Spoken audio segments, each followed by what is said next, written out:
Qərmətilik haqqında yəqin eşitmisiniz.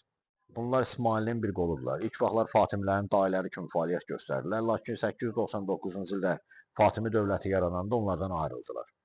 Qərməti sözünün mənası bəzi məlumatlara görə gizli saxlayan, bəzi məlumatlara görə isə əkinci deməkdir. Təriqətin əsasını qoyansa Həmdan-ı Qərməti idi. Onlar uzun müddət Ərəbistan bölgəsində, Bəhreyndə fəaliyyət göstərirdilər. 903-cü ildə isə Əbu Səid Cənnabı deyilən bir nəfər orada öz dövlətini yaratdı və Əlxas şəhərdə özünə paytaxt elədi. Bundan sonra Qərbətilər dalbadal ərəb karvanlarına hücum edib onları qarət eləməyə başladılar. Qarətin ən yüksək dövrü 930-cu ilə kimi düşdü. Belə ki, bu zaman Məkkəni qarət edib darmadağın eləyən Qərmətilər Kəbə daşını da özləri ilə apardılar. Və 950-ci ildə Abbasi xəlifəsindən küllü miqdarda pul alaraq Kəbə daşını qaytardılar.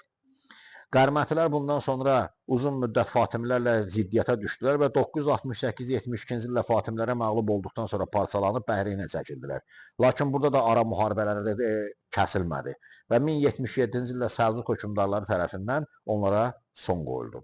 Qərməti ideologiyasının əsasında nələr durur? Birinci, onlar belə hesab edirlər ki, Quran, Peyğəmbər, Cəbrail bunlar məcazi mənalardır.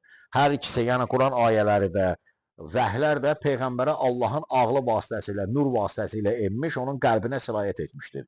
İkincisi, dünyanın yaranmasının özü belə Allahın nurunun axması, yəni əvvəlcə kainat nəfsinə, ondan sonra isə bəşəri ağla intiqal etməsi nəticəsində olmuşdur.